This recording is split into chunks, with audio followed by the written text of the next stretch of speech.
At Ballou STAY, we are striving to increase rigor in our classrooms by focusing on one of Marzano's instructional shifts, managing response rates with tiered questioning. Additionally, Marzano's strategy is directly related to Essential Practice 2, challenging students with rigorous content, and Essential Practice 5, response to evidence of student learning. We asked members of our academic leadership team to identify and demonstrate at least 4 strategies that can be used in the classroom.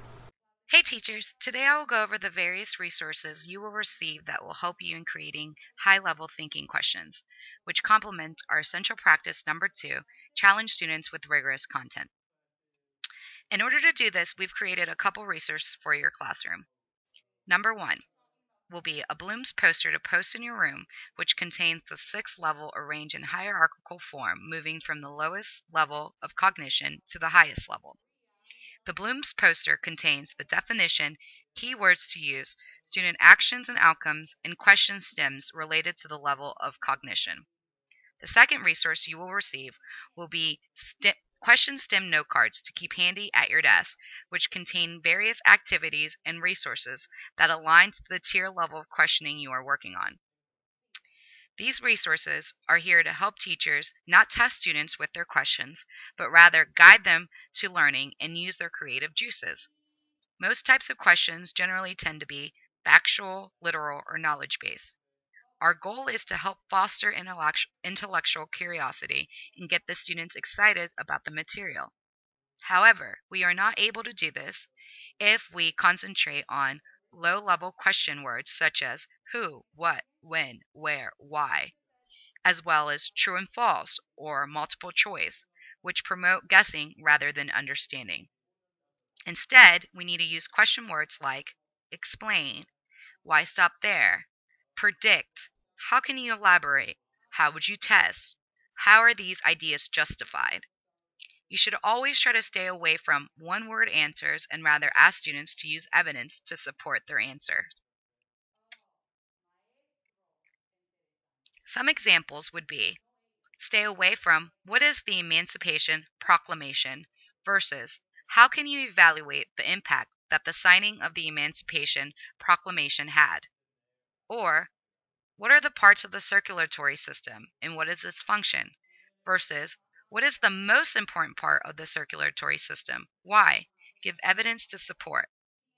Or what is photosynthesis? Versus how is the formula for photosynthesis similar to respiration? Remember, a good teacher always makes you think even when you don't want to. I'm Jennifer Restak. I teach English 3 and 4 at Ballou STAY, and I'm going to discuss briefly strategies for enabling students to support their arguments with text evidence. For the English 3 cornerstone, Ask Emerson, students are provided with a graphic organizer in which they select evidence, direct quotes from Emerson's Self-Reliance, they paraphrase the quote, and then they connect how the reader may glean advice from the quote that they can use in their advice letter.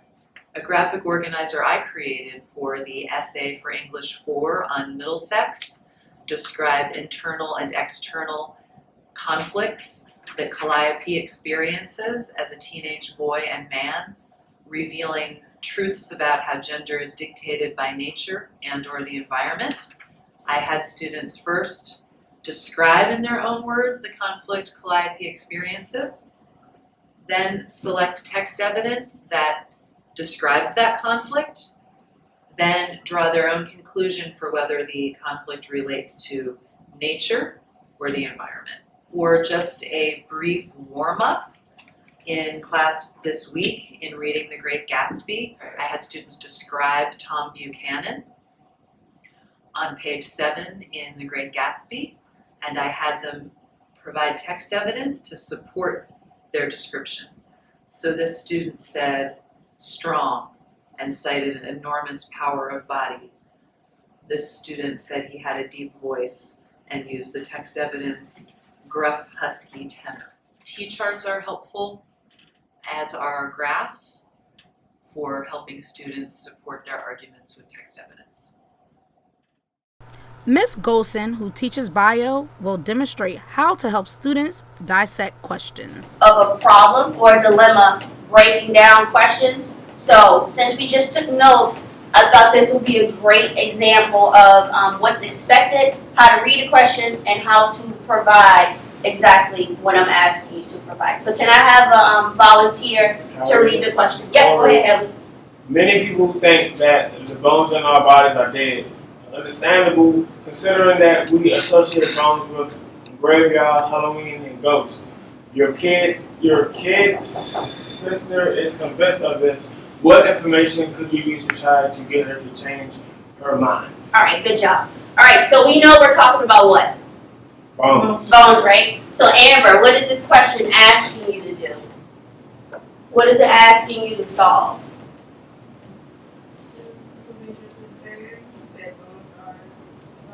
All right, did everybody hear? Yeah. All right, so it's to convince your sister what? Good job. So bones are alive. That is what you have to try to convince your sister to believe, right? So Ranisha, how do we go about doing that? Like, what do you need to know in order to explain to your sister that bones are alive? So bones are made up of what? Good. Bones are made up of cells. Good job. All right, so we know in order to tell your sister bones are alive, we know that they're made up of cells. But Dallas, what is one cell that helps to create bone tissue? Osteoblast. Good. Osteoblast. Jamel, what's another one? Dallas said osteoblast. Good job. And Armani, what's another one? The last one. Good. Osteocytes. All right. Good job, y'all. So we know bones are alive because they're made up of what? These three cells, right? So you have to know that first in order to respond to this question. So how would you explain to your sister, Haley, that bones are living things and they're not just things that are non-existent? What would you say to her? If you had to formulate it, in one complete sentence, what would you say? How would you put it into one statement? One complete jump. Yep. I don't know.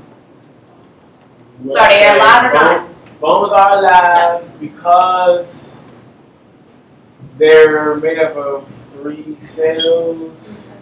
And what are the types? Osteoblasts, osteoclasts, and osteocytes. Good. So you're halfway, Is that right? You're halfway. Hey. But what else do you need to know, though? So we know the three cells, but what else do you need to know? What they do. Right. Good job. So that is how you break it apart. Okay. Good job, guys. Is Miss Jennifer Roberts, and I teach math at Ballou STAY High School. I want to talk about how we can get all students to participate and answer questions during class. I don't know about you, but sometimes when I ask my students a question, all I hear is crickets in the classroom. So what you can have students do is on a piece of paper, answer a question that you have posed. The students write on the piece of paper with no name on it, and then you collect the slips of paper. Once you collect the paper, you randomly select an answer, and then you read the answer to the class. And then you have the class analyze that answer, whether it's correct, whether they agree, whether they disagree, and then they can talk about how the student responds, and no one feels judged, and everyone is participating. Another strategy is response cards. This is when you can give students cards that may have yes on the front, no on the back, or have true or false on one side. And then as you ask questions, the students can hold up the card giving their response. You can quickly see if all students are participating, and then once you see a student has said yes, you can directly call on that student and say, why did you say yes or why did you say no, to have them elaborate and explain their problems. Another one that I like to use is from a website called plickers.com. What plickers.com allows you to do, it allows you to give multiple choice questions on the computer, and the students have a code or a piece of paper where they have to hold it in front of you. Plickers is a fun, engaging activity that uses technology, and the students don't even need a computer. What I like about Plickers most is at the end of the class, I have the data to see which students participated, how all the students answered, and it's a very quick, formative, check for understanding activity. Remember that managing response rates with tiered questioning will be our instructional focus. Ms. Walker helped us learn that Bloom's taxonomy is important when creating higher order questions. Ms. Rastak explained the importance of using graphic organizers and helping students with gathering textual evidence. Ms. Golson provided us an example of how to instruct students on dissecting questions. Lastly, Ms. Roberts provided us with some reminders on how to engage all students during instruction.